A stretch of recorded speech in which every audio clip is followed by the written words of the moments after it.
Thank you for joining us wherever you are. This podcast episode is brought to you by the Old Ways Actual Play team. This actual play uses the 7th edition Call of Cthulhu tabletop role-playing game rules by Chaosium. This actual play is performed by adults and in an adult setting. While we try very hard to stick to language for all ages, listeners should know that this podcast may include mature themes. All content, including names, places, events, companies, and etc., which may bear resemblance to entities living or dead, is strictly coincidental. My name is Michael Diamond, and for tonight's game, I will be your keeper.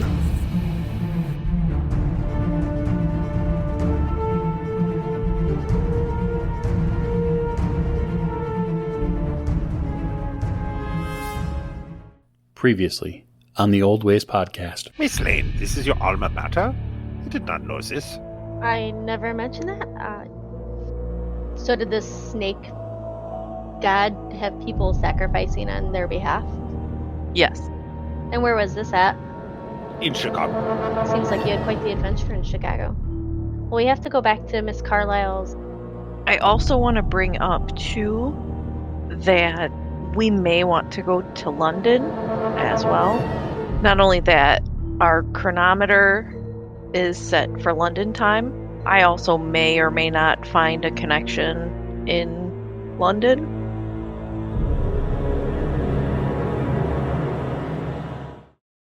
Thank you for joining us again on another episode of the Old Ways podcast. I'm your keeper Michael, and I am here with my cast of investigators tonight to play another installment of Masks of Nyarlathotep.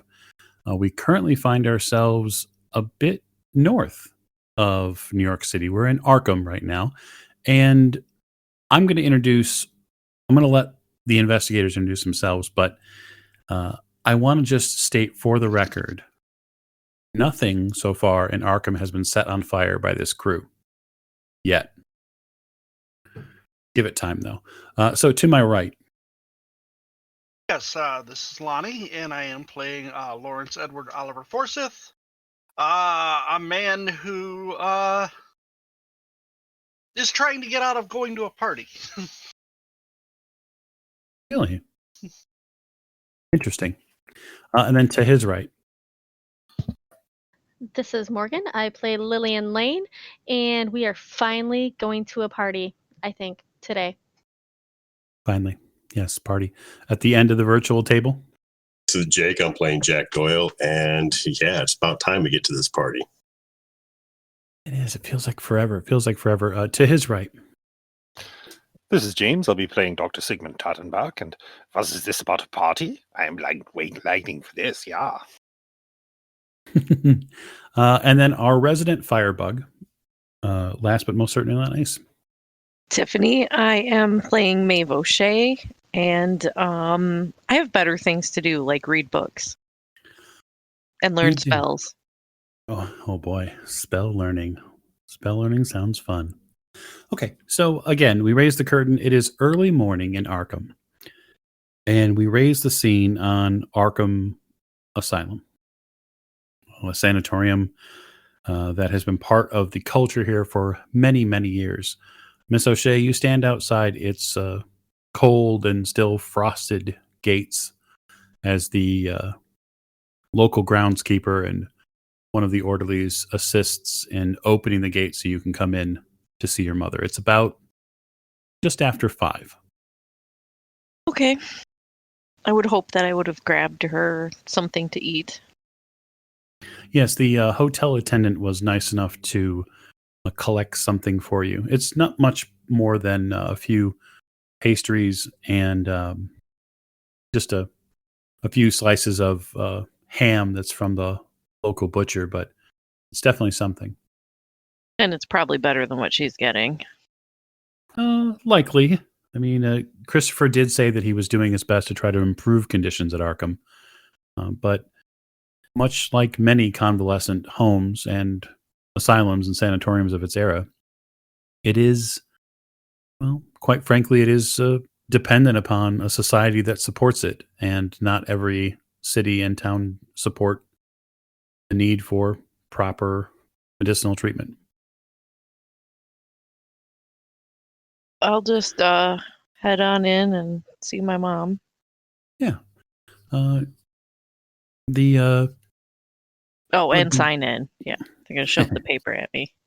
They are indeed. They don't get a chance to shove the paper at you because you commandeer the pen and with a swift hand scrawl your name into the book.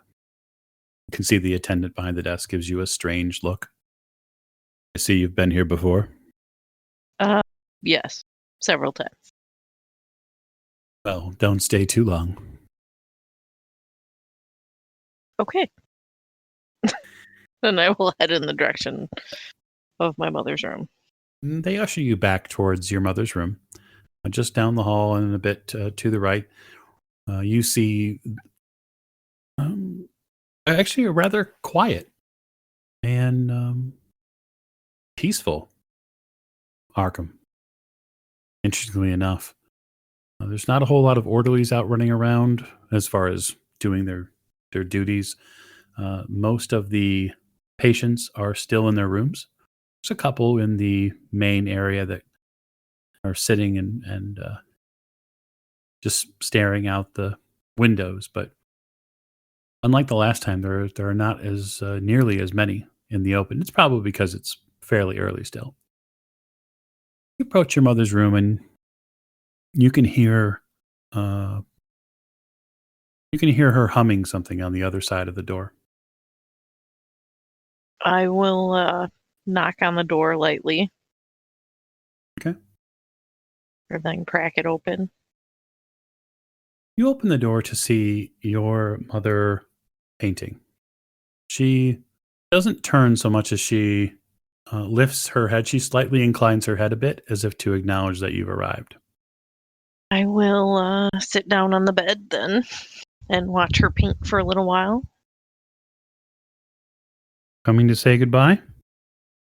Yeah, I brought you breakfast too. Breakfast, eh? Well, maybe when I'm done here. You see that she's working again with kind of a dark gray, and then also you see a strange etching of streaks of purple in what she's working on. It looks like she's working on two kind of pointed shapes. They almost look like crescents in regards to where they sit on the canvas. They're about mid-canvas, separated by, say, a few inches. And they arc, the points go out towards the edge of the canvas. And then down below the eyes, there's almost a peppering of pink dots that kind of trail off as if she's trying to form a face. What are you painting? I'm painting my visitor. This is what he looks like. Oh. You have a strange flash of memory in leaving Arkham, taking a cab ride and seeing that carpet, almost blanket of darkness, pass over the city.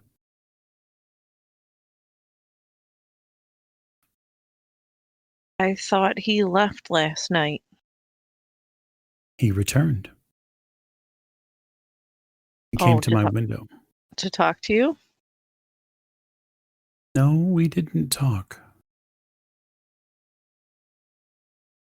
Then what did he want? He sang to me outside the window. Strangest sounds I've heard. I can still hear them. She kind of begins to mumble a bit to herself, and then she starts almost intoning. She brings and resonates with her voice. She goes back to painting. I'm probably going to have to leave soon. We're going to the city.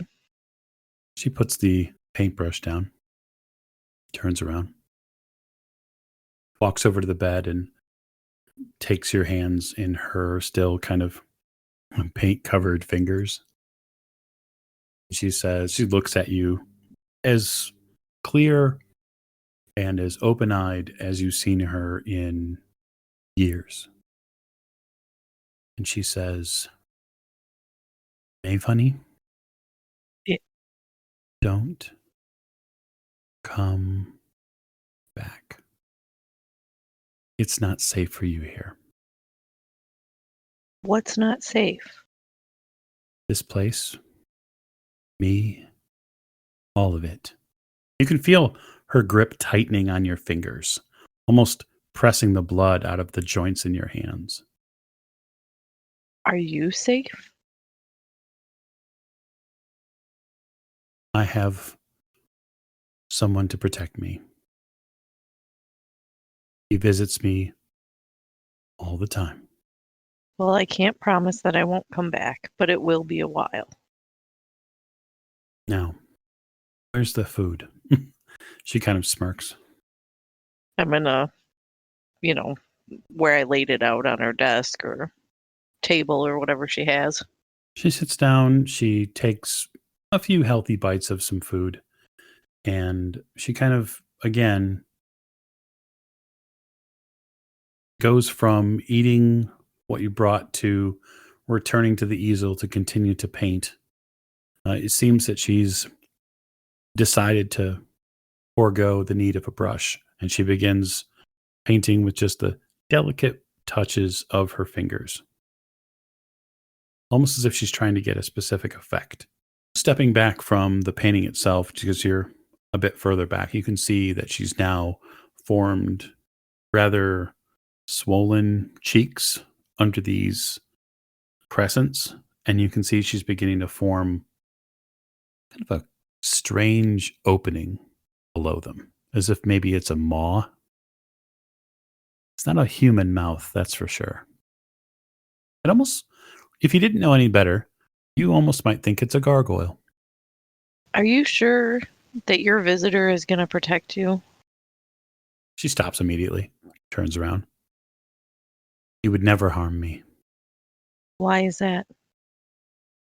I felt it.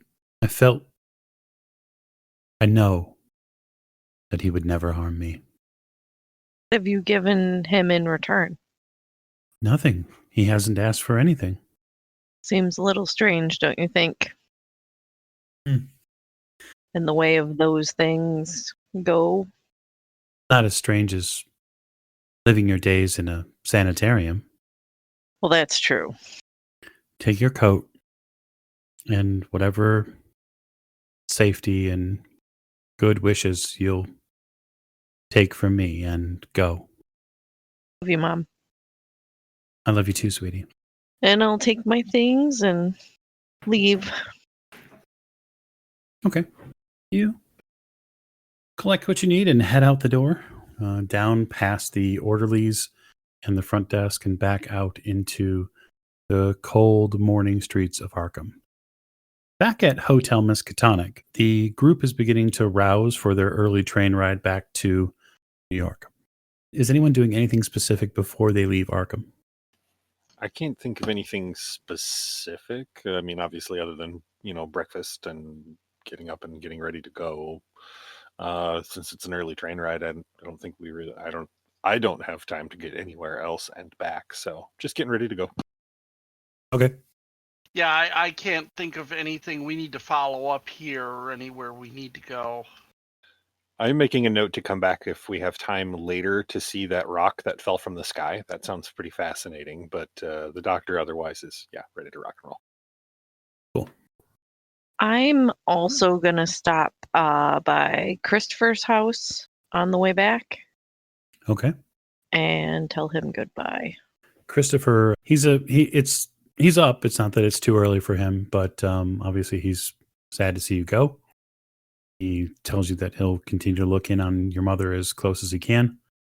And once he knows more about what's going on, if there are anything else that comes up, he'll do his best to keep in contact with you. It would be good, he says, if you leave New York or if you go back to Chicago, just phone me or let me know. Send a letter to the university. Okay. I tell him I will write often and let him know where I'm at. I'm never going to write. I might light it on fire. He tries really hard not to look like a forlorn potential boyfriend and completely fails. Denied. Right. Well, circumstances are. Friend zoned. Oh, yeah, totally. So you head back to the hotel, Miss O'Shea, and you walk into an assortment of your compatriots. Okay. Well, I would have already packed up my things, so I just got to get them out of the room and be ready to go. Okay. Yeah. I'm happy to redline travel. So the group collectively, as long as everybody's okay with that. Fantastic. Yeah. How long would the travel be? So the train is going to leave at 6 a.m. So fairly shortly. From 6 a.m. to about noon or so, you guys will get off in Grand Central Station in New York. And then you'll have to make a decision as far as what you're planning on doing from there. You'll have to get a car, probably. Miss Lane, are you going to phone Charles before you leave the hotel here and let him know about when to pick you up? Yes.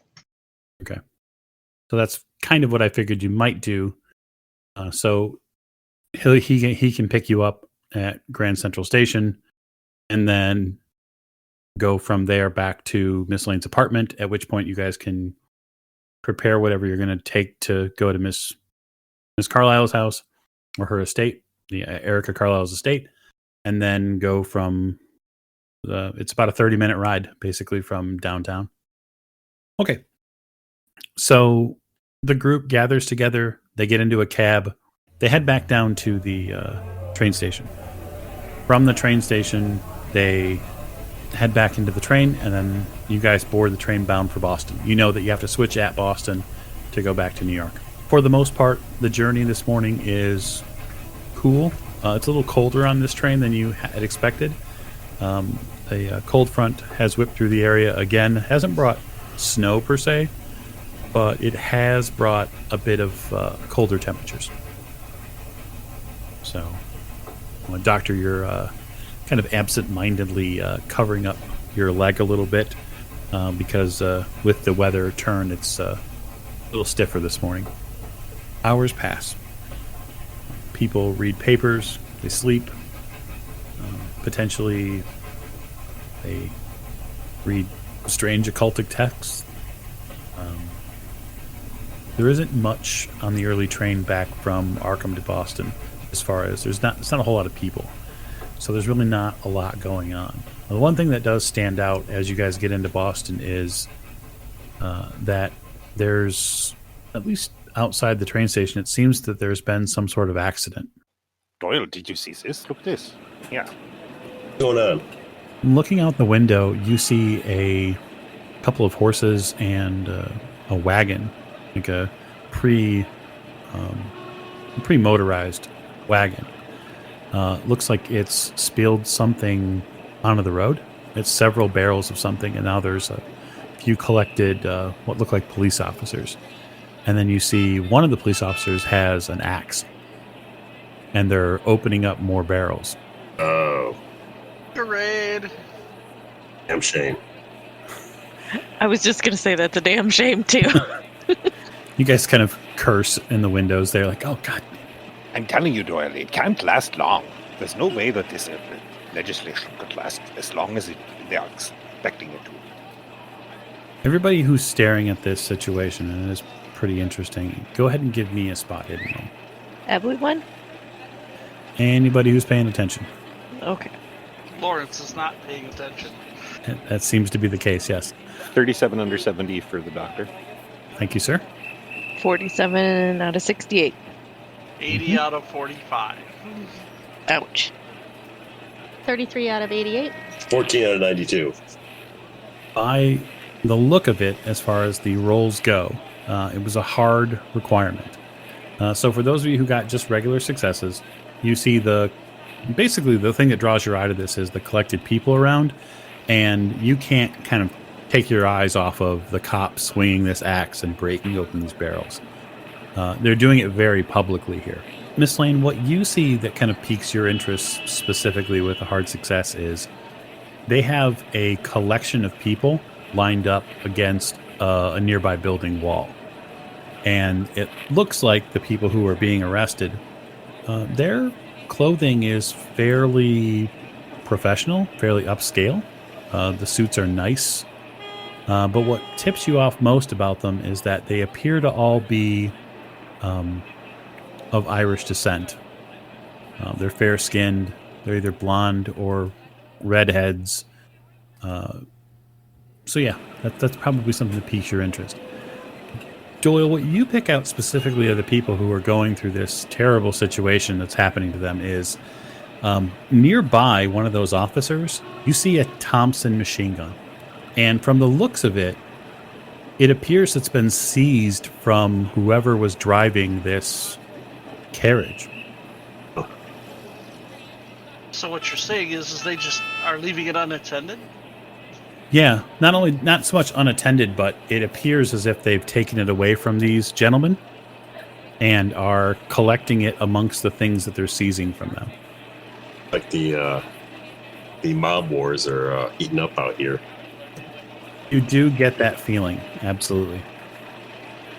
You should see if you can talk them out of giving you the gun. I'm more interested in talking them out of giving me one of those barrels. Yeah, could make your trip a whole lot nicer. The train comes to a stop and you guys disembark and prepare for just a few minute layover until the 12:15 train from Boston leaves to New York City. It's a couple of... What's the date today? It is the 23rd. Okay. I was just looking at news reports from over the world during that time. Something's going to happen on the 24th that I find very interesting. Oh, yeah? Well, it hasn't happened yet, but go ahead. Johnny Torrio will survive an assassination attack from Jaime Weiss and Bugs Morin. Isn't that interesting? I find that terribly interesting. Are you getting the paper, by the way, Jack? Oh, yeah. I get paper every day. So, this piques your interest. To summarize for a bit for the rest of you, what it appears to be is an article about the upcoming eclipse. You can see Jack reading it. Looks like it's a bit lengthy, but Lawrence, you see the cops continuing to clean up. They've cracked open probably a good 12 barrels at this point, and it doesn't look like beer. It looks like whiskey. I am very sad. Right. I mean, as you should be, as anyone would be. Well, that's interesting. It looks like it's going to be quite a spectacle. It's eclipse. This is interesting. And somebody will still look at the sun. No one would be that stupid, would they? To just stare at an eclipse when they're being told not to? Can't imagine anyone would do that. Yeah, I mean, you'd have to be really dumb to, Yeah, I can't imagine who would do that. So the New York train arrives, and several people prepare to get on. You have grabbed tickets to the Grand Central Station, and so you hop aboard and get settled into seats that go back to New York City. Unless anybody's trying to run out there and grab a Tommy gun. No, I'm good. Actually, though, I do want to, now that I am reminded about it, it was pointed out that we had people following us, or seeming to be interested in us, on the train ride up to Arkham. Do we have people interested in us on the train ride back? That would require a spot hidden roll. See, my kryptonite rolls. So? That's a hard success. It's a 16. Very good. You do not see anybody seemingly to tail you as you board the New York City bound train. That's good to know. New York City comes up in the windows here pretty shortly. The train ride from Boston there is relatively short. It feels like the train ride back is shorter. You're not sure how that's possible, but it feels like you get there a lot quicker. You arrive just a minute or two before noon, and quickly get into the waiting automobile of Miss Lane's driver. Charles looks at you and says, "Oh, welcome back to New York City, Miss Lane. Let me help you with your things." Thank you, Charles. I throw my bags at him. No. He catches them. Ooh. No, he only moves her bags, no one else's. As he should. No, he moves all of the bags, but he moves hers first. You guys get back to the apartment, and Miss Lane, you have about probably an hour or so before you need to leave for the Carlyle estate. I go to my room and I'm going to change out of these travel clothes into something more appropriate to meet with Miss Carlyle. Okay. You all have packages waiting here for you at the apartment. All of your measured and pre-purchased clothes for the party have arrived. Ooh, I try mine on. I want to see what I look like. Doctor, you look pretty good. You feel like a new man, almost. Everyone, put them on. Have to make sure they fit and everything. Yeah, probably should. It doesn't take long to try on clothes to get prepared. They all fit surprisingly well. The only concern you have a bit, Jack, is in the shoulders, and that's because you're worried about the gun holster. So you might need a slight alteration. All right. Well, I'll have to have it altered then because you go without it. It's not terrible, but it's kind of just something that you feel would probably be best. All right. I'm going to have it altered then. Okay. You put your notes down, and Hannah tells you that she'll run it downstairs and have someone alter it as soon as they can. Thank you so much. So, anybody else taking anything of note or need for their trip to the Carlisle estate? Just take my usual bag. Okay. Doctor's bag, cane, usual accoutrement. Yep. And about an hour or so later, you guys gather in the apartment and head downstairs, and Charles begins the long drive out to the Carlisle estate. So the drive itself takes you back out of New York City. So you head north out of the city and into the countryside. It actually kind of reminds you a bit, Mr. Forsyth and Doctor, it reminds you a bit of your trip to Sing Sing to see Hilton Adams, because you follow a bit of the same route. But we don't go on a boat this time. Well, no, you went on a train to get there the last time, but That's true. Okay. But you do see, as you kind of climb onto some of the more hilly terrain in the area of upstate New York, or I should say out of New York City, into the forested area, you pass what looks like a lake. And after you pass that lake, you find yourself in a wide and wooded area that arrives at you arrive at a gate. The gate is probably 10 feet tall. The wall that it is supported by is relatively equally as tall. It's made out of stone. And you see that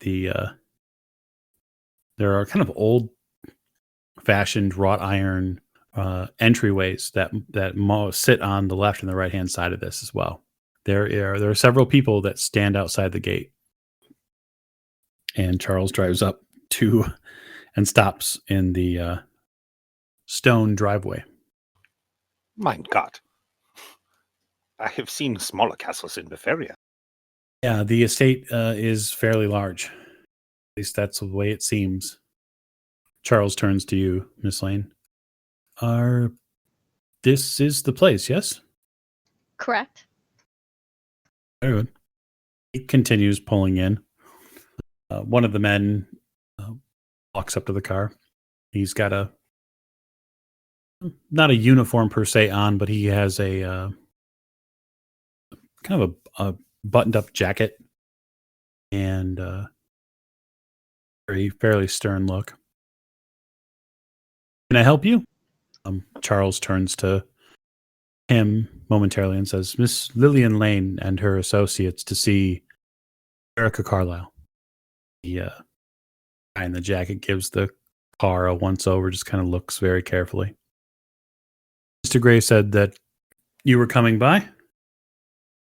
He whistles to a couple of the other guys, and they begin opening the wrought iron gate. Take a right, follow it as it bends to the left, park in front of the house. Charles kind of nods and begins driving inside. You can drive for a good few minutes. You drive in off of a single road. You take it as it bends all the way around. You begin to see the breadth of the Carlyle estate. You come to a intersection, which sounds just unbelievable, and you end up going left.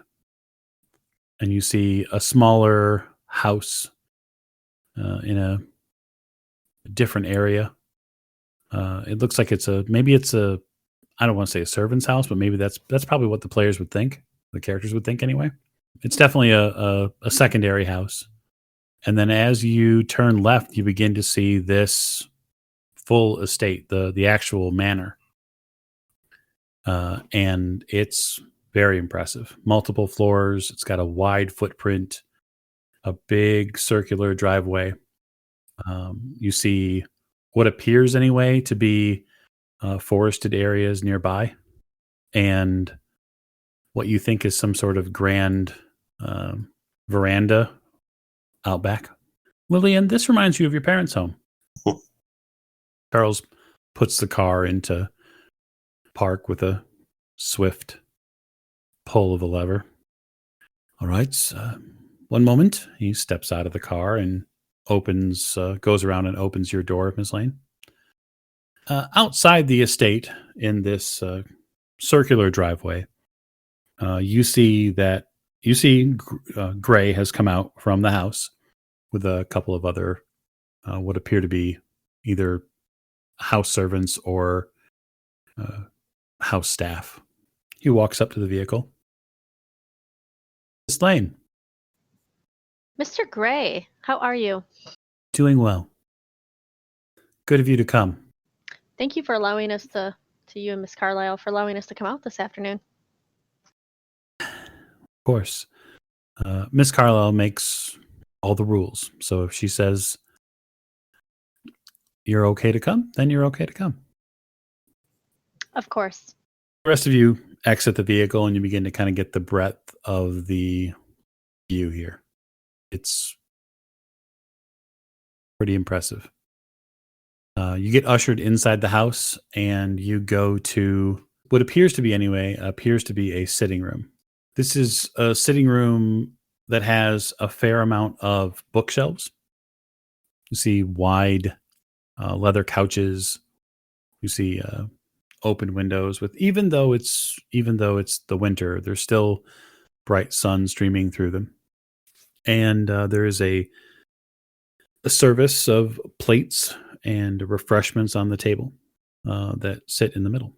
Mr. Gray stands at one end as you guys file into the room. Miss Carlyle will be with you in a few moments. She's just finishing up some things. Absolutely. Is there anything I can get you while you wait, Miss Lane? I think we are okay, Mr. Gray, but thank you. Of course. He kind of melts into the background a bit. Kind of just stands back and stands in the room. What are you guys doing with your time before Miss Carlyle comes in? I'm sitting down because we can't say anything with Mr. Gray in the room. Having some of the nibbles, wandering about a bit, kind of just examining the room. Yeah, basically the same. So, just getting a rough view of what's here. This looks like a fairly well-appointed library. Not only that, you get a bit of actually, Miss O'Shea, give me a power roll, would you? To not go rifling through her books. Nope, not at all. That's not the power roll. Okay. Pow, pow, pow. Right in the kisser. There it is. That's right. 14 out of 50. Oh, wonderful. So you kind of get into this room and you look and start looking at the books and how it's appointed. And of course, they draw your attention. But what really draws your attention are the couches. You absentmindedly a bit run your hand over them as you're kind of going around one of your fellow investigators. And the feel of the leather reminds you of the leather couch in your dream. And then you start seeing the buttons and the depressions in the arms of the sofa. And while they're not configured in the same way as it was in your dream, the room starts to really remind you of it because there are multiple exits. Right.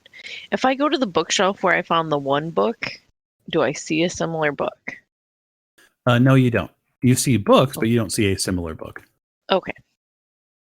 James, you hear a pair of heeled shoes coming down the hallway. Whoop. And a very well-dressed and bright, almost as her appearance is very bright. She's very jovial. Erica Carlyle walks into the room. Lillian and your friends, wonderful. I stand to greet her. Erica, it's nice to see you. Yes. Thank you for giving us your time. Of course. Think nothing of it. I'm glad that you called. She walks over to one of the couches and sits down. Has Gray taken care of you, or has he been just a stuffy bird in the corner? He has done a fantastic job of making sure that we are comfortable. I'll be sure to punish him later. Of course.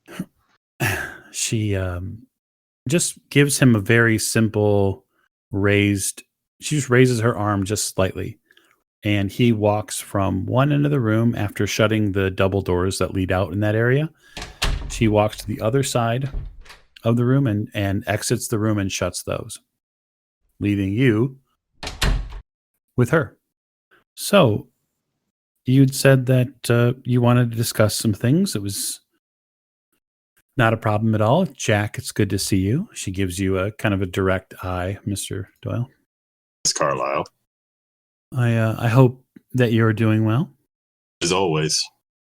Why don't you introduce me to your friends, Mr. Doyle? I don't know the rest of them. See, these are my companions, Dr. Tottenbach. Guten Tag, Fräulein. She nods to you. Doctor? A doctor of what? General medicine, biology, and of course, the human body. Wonderful. Mr. Forsyth. And a bow. Small bow. Very uncomfortable. And, of course, Miss O'Shea. I'll just nod. She returns your nod. So, please sit, relax. Just the calm before the storm. That's what we like to say before guests arrive. Carlyle, do you mind if I buy myself a drink? Of course. She makes a very swift snap sound with her fingers, and a couple of people come in with completely different refreshment cards. You see some fairly obvious colored bottles are added to the selection. Much appreciated. Not at all. We, of course, stock our own. So tell me, Lillian, tell me what I can do for you. Why call? We were hoping you could help us acquire some information. Okay. What specifically about?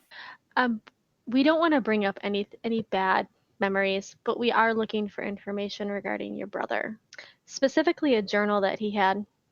It has come to our attention that he had a journal, as she says, of his dreams, and we would like to perhaps see that, if you have it. My brother is Lillian, and Mr. Doyle know is a sensitive topic, Doctor. I do apologize, Fräulein. I did not mean to be insensitive, of course. They have informed me of such. Mhm. It is unfortunate that, as a doctor, I sometimes perhaps overreach my boundaries. I apologize again. No, I understand. It is beyond time that this business with Roger was done and in the ground. It is my understanding that, uh, from what other people mentioned, that he did keep something of a journal of his dreams, but truth be told, I haven't seen it here at the house. It isn't amongst his affected things. It wasn't in his room when we had to clean it out. I can only assume that he took it with him on that silly expedition. It's unfortunate. What were you hoping to glean from it exactly? We know something of his issues, and we have one side of the story that we were hoping that actual journal could open up a little more for us. That's funny. I find that a bit strange. I know that Roger spoke to me just in the throes of his own booze-fueled dreams, that he had written some things down that he didn't understand, or he needed a second opinion on, that he was going to talk to Huston about, but he'd be the only other person that would know about it. What could you tell us about Dr. Huston? What could I tell you about him? He seemed to have a unusually close relationship with your brother. Oh, they were friends for a long time. I mean, before this business of the expedition started, Roger was seeing him often. Socially as well.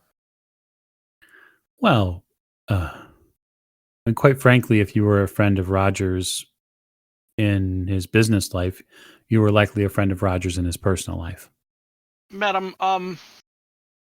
I don't mean to be presumptuous here. I am an ill-tempered and ill-mannered man in the best of times and not good with my tongue. When you went to collect your brother in Africa, did you happen to gain hold of any of his journals or notes of the expedition? She looks at you, and you do your best not to be completely cut in half by her eyes, which eviscerate you. Yes. I'm not familiar with you, Mr. Forsyth, but you are here on Miss Lane's good name. So I will just say to you the same thing that I said to the papers, which were that there was nothing left of my brother's when we got there. The savages that ripped him apart destroyed everything they could. Unfortunately, ma'am, are you aware of the writer Jackson Elias? No, should I be? Probably not, but he was a dear friend of ours, of all of my associates and myself. He was investigating certain groups in Africa, certain cults, and he had called us to aid him in his investigation, and he was murdered by what we believe to be several of the same people who set upon your brother in Africa. Hmm. There have also been a series of murders in New York committed by the same vile savages over the years. Really? And so, you see, my dear, what we are trying to do is trying to stem further loss of life. Doctor, I appreciate your formalities, and I also appreciate that you've left a woman in charge of your practice back in Chicago, but it's very important to understand that I left all of this behind me years ago. Roger is dead and buried, and that is where he needs to stay. So I'm not sure what assistance the estate can be in this regard. I don't have anything to give you that I know of. There's nothing in his room. It's all packed up and gone. Mr. Elias mentioned some books that your brother may have in a safe that would be of particular interest to us. Books, huh? They would probably be of strange and esoteric subjects. Lillian, go ahead and give me a persuade roll. Impress the shit out of me. Okay, hang on. Oh my god! I love that's Would not. Can you push that? But it's pretty impressive. That is You- impressive. So you weren't specific on the impressive, Mike. Wow. Damn. That's true. That is as it stands at 97 out of 60, so it is a critical failure. So this is what I'll say. I will allow you to explain, if you want, how you're going to push it, but you need to know that you're in a very tense situation. And so if you're going to push the roll, that's fine. Explain to me, as she probably begins to shake her head no, explain to me how you'll double down and really put all your chips on the table. And then if you do that, I'll give you a chance to to push the roll. So instead of me critically failing again, maybe one of my compatriots can, somebody that can sweet talk her, like Jack, can maybe pick up my slack. So unfortunately, that's not the way this works. Damn. So in the moment we're in right now, at this point, you have failed that roll. And if you don't recover it, the failure stands. The scene plays out with that failure on the book. You Okay. got to push Well, it. Gotta push it. Can we group think a couple of ideas real fast for her if she's Um, having trouble? No, it's not a mass mind here. There's no Okay. there's no mental communication between the three of you. I ain't stuck to anybody head-wise. A little psychic ability just going saying. on. So I believe in you, Morgan. Tell me how you Do ya? would. Yeah, absolutely. How would you, in a desperate moment of need, if it's really desperate that you really need this stuff, which is why you're here, play it out. I'm thinking. Give me 5 seconds. You're fine. Take a moment. Or 5. I'm assuming Erica is shaking her head no. Begins to shake her head no, like she does not want to talk about it. And having been a part of so many different social card playing sessions, you know that you need to do something to turn this around. Before she could, put up a hand or anything like that, and I look at her and Erica, again, I know this is not a subject that you want to talk about. I know Roger is gone and dead, and it was truly tragic. But the books in that safe could honestly save a lot more lives. And they are books that we really need to see. Very good. Okay, roll. All right, I'm going to do this and pray. Do it. Woo! I got 53 out of 60. 53 out of 60, very good. My question to you is, it needs to be a hard success. So are you willing to spend down to make it a hard success? Yes. But how much do I got to spend? You need to spend 23 points of luck to do it. Are you just pooping kidding me? It's All right. better that than sanity, I suppose. That's very true. That is so true. Right. And you'll get luck back at some point. All right. So I will spend the 23 luck to make it a hard success. All right. So that'll make that a 30. And so you've pushed out of a failure and into a hard success. It has cost you quite mightily. You lock eyes with Erica, and you seem to somehow, some way, get behind her, her social armor. And she, for a moment, softened a bit, like she's heard something you've said. And her eyes well up a little bit. And the rest of you now can see that she begins to get emotional. I don't even I don't know what to think about any of it. None of it makes real sense. None of it.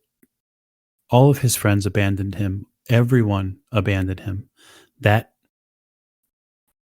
bitch of a woman took him from me, took him from everyone.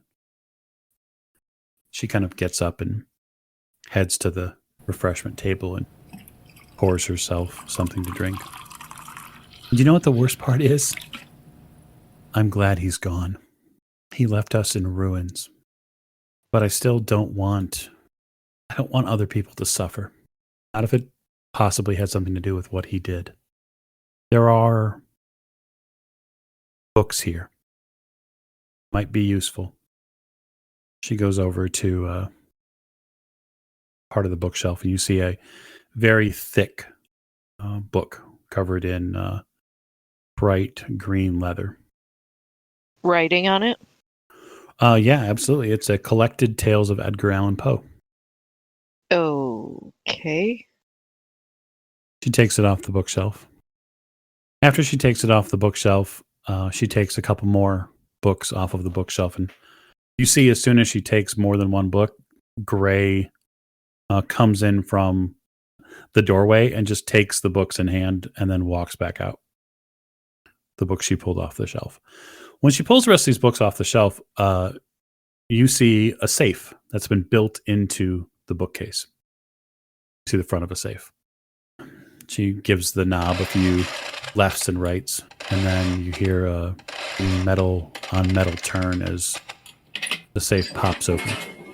She opens it up, and you see that there are several books inside the safe. Here they are. I don't know what good they could possibly do you, but I'm gonna step forward and look at her and ask, "May I look at them?" I mean, if you want to be frightened, truly frightened, yes. There's one there I glanced through, and it was horrifying. That's probably the book I'm looking for. She gives you a strange look. It's just something it's not revulsion, it's just true wonder. She's befuddled. She has peculiar tastes in reading. I will, look at the books that are in there. Uh-oh, she's going to look at the books. Hopefully not light anything on fire. Everything in the room starts on fire. Yep, that exact meme right there. Everything starts on fire immediately as soon as you look at them. No, I'm kidding. So there are several books within to look at. The question is where would you care to start? Are there any with any familiar symbols? Familiar symbols. There is one that has a familiar symbol on it. Yes. Okay. You see a estranged arced star, and in the center of it, you see the branch of what looks like a tree that has several smaller branches off of it. That's a symbol that you've seen before. Okay. Like specific to me, I've seen, right? Mm-hmm. Yeah. You saw that in.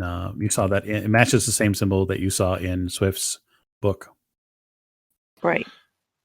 Miss Carlyle, it will take us some time for us to research these books. Is there any way that we could perhaps take them with us on loan and return them to you via parcel and postal service?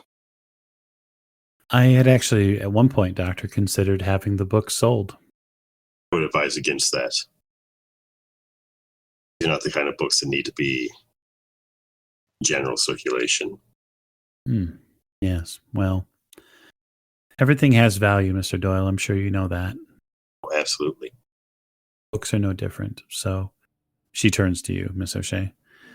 I will enter into an agreement with you.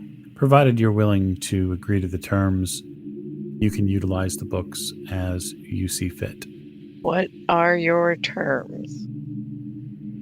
You will agree to only use these books in service to the Carlyle estate in memoriam of Roger. get down to the bottom of whatever happened. And when you're done, burn them. I visibly cringe at the end of that. They are the last piece of anything that Roger Carlyle owns on this earth, or owned for that matter. Those are my terms. I can agree to that. Very well. Now, I need another drink. Yeah. Just a kind of cursory examination of what you have in front of you. You see what appears to be the first one is rather strange. Actually, for that matter, they're all strange looking. But one of them in particular, just because of its name, pops out at you. And it's in French. That's why its name pops to you, because most of these, anyway, at least from what you're seeing, most of them are written in English. Yeah. Just by passing glances. But there's one here that is definitely written in French. It'll be fun to translate. Well, you have somebody that knows French. Miss Lane does, in some respect. Sanity rules. For She everybody. can't take sanity rolls just yet. Jeez. She's just touching them. I mean, there are very few tomes that when you touch them make sanity rolls, but these are not one of them. Exploding sanity books. Why do you want me to go crazy so bad? He's desperate for it. We're all desperate to see you just go nuts. You maybe Sift, you sit down with the books then? Just kind of like sit down on the recliner and like, not recliner, but there are tables here and there are couches. So I'm not going to read them. I'm going to just lay them out and like mentally like prioritize which ones I want to look at first. okay. Yeah, that's totally reasonable. Which I think is going to be the one with the protection star. At least that's what Swift's book originally said, that was for protection, I think. Yep. You see the one that has the star on it is it's a white leather over wood. It's unnumbered, about 160 pages. It's written in English. Okay. The text, at least just leafing through it really quick, just looking at the text, not doing any hard reading. It's an account by somebody named Montgomery Crompton, and the book is called Life as a God. Question for you, James. Are you paying attention to what she's doing?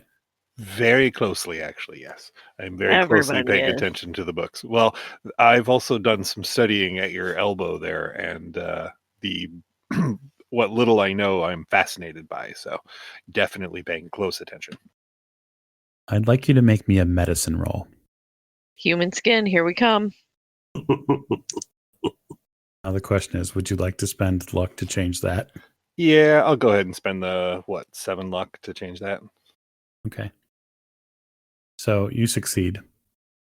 As she's flipping through the pages, it's really not the pages that catch your eye. It's her fingers against the white leather cover that continue to hold your gaze. The words "life as a god" are pretty stunning in and of themselves. Right. You feel like you need to reach out and test the leather because there's a few things about it that are concerning. Its condition. Miss O'Shea, may I see that book for just a moment? I will hand it right back, I promise. Sure. I'll hand it over to him. Your fingertips confirm what your brain is desperately trying to scream at you. And that is, the book is bound in human flesh. I knew it. I mean, I knew it, but... Oh, yeah. I hand it back to her with all post haste. And now you make a sanity roll. Yeah. Oh, do I have my pulp, or not my pulp, but my doctor's thing? Does that cover the Oh yeah, absolutely, grotesque. Yeah, you're fine. You're fine. No sanity roll because you're a doctor and you've seen gross shit before. Yeah, this is I saw some stuff come out of the trenches. Yeah. I'm grossed out, but yeah, not ground shaking. Yeah, it's vile, but so that's one of them. If you are, I guess the question is are you planning on sticking with that, or are you going to go to another one and kind of just get a rough idea of what it looks like? I'm going to keep going book to book while I hand that one back to her.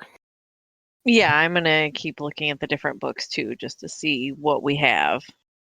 There's a manuscript here. It's written, it appears at least in some archaic form of English. It's bound in green leather. There's no title to it at all. This one also has kind of a strange pentacle type symbol seared into the binding itself. When you open it, the title page gives the work's name, followed by a subtle as written in the so-called Noctic Scrolls. So the title of the book itself is actually called the Noctic Manuscripts. And it's spelled a little funky. I'll spell it later. This definitely appears as an older form of English. It hurts your head to even try to read it. If you're familiar with reading old English text before, and it's a real brain drain to try to. This is all ye and thou and. Mm-hmm. Yep, absolutely. You need time to concentrate. Yeah, green leather, a burned in, so strange pentacle symbol on it, and or pentagram symbol on it, and then it's called the Noctic Manuscripts. Okay. Miss O'Shea, are you carrying these in your bag, or do you want me to carry them in mine? Do I still have room in my bag? I mean, granted, remember, I'm not carrying around the mask anymore. Right, that's true. Yeah, the mask is at Miss Lane's apartment, right? It's in my luggage, yeah. Your luggage, yeah. Yeah, so you do have room now the mask is gone to put the books in, although you will be essentially like carrying a schoolboy's satchel at this point. Well, I'm kind of used to that, so I'll just put them in my bag. You see that Erica gives you a long look when you put them into your bag. I'll just look at her because I'm awkward.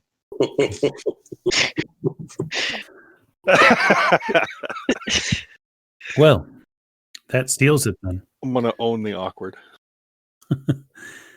I hope to see each one of you tomorrow for the party. I wouldn't miss it. We are looking forward to I it. ask you one last question. I'm sorry, Carlyle. It's okay. Go ahead, Jack. What do you need? We're at least vaguely familiar with Dr. Huston. I'm familiar enough, yes. Was there anybody there, or his assistant maybe, or something by the initials IB? Why do you ask? It's some initials that keep coming up in our investigation. And you're wanting to know what IB's dirty little secret is. I have an idea, but... Well, let's hear it. What's your idea? I'd love to hear it. I think there was an inappropriate relationship going on between the doctor and IB. And it ended badly. This is the fun part of the society pages. It's when you hear all the dirty, gory details about people's lives. I could clear it up for you, sure. If that's really what you're after. I mean, I don't know if it has any bearing on our investigation or not, but... Oh, I doubt it. But it might give you some perspective. As you probably know, I have known Dr. Huston as well, at least somewhat professionally. And while he's very, very good at what he does, he has not always been the most intelligent of doctors. He made a small mistake years ago, and it blossomed into a much larger mistake later on in life. And IB was, quite honestly, was that mistake.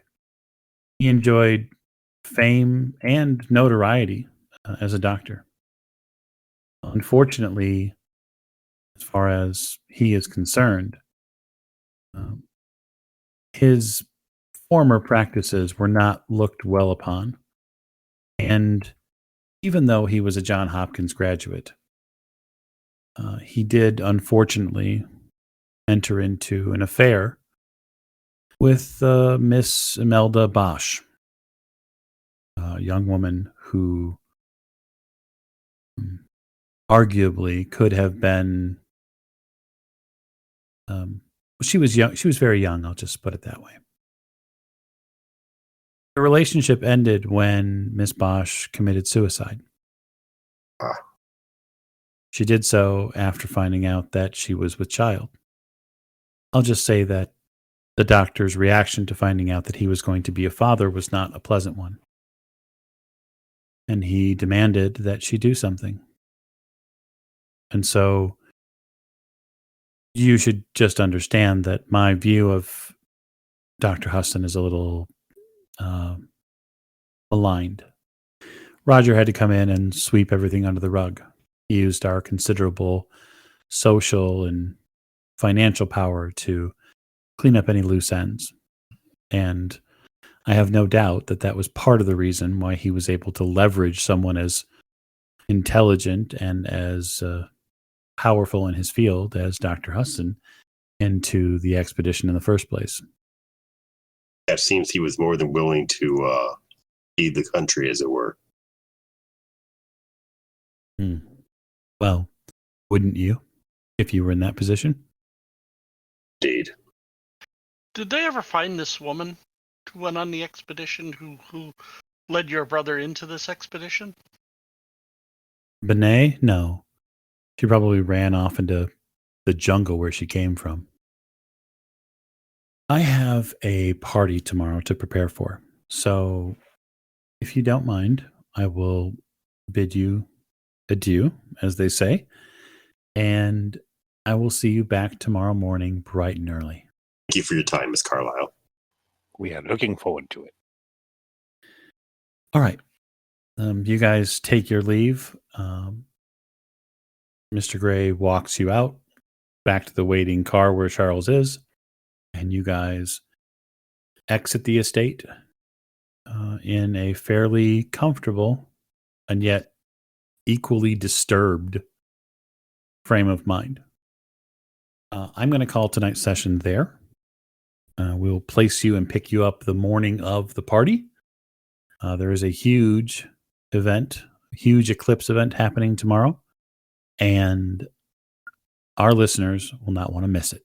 So thank you so much for listening. We look forward to coming back next week with you, and everybody have a good night and stay safe.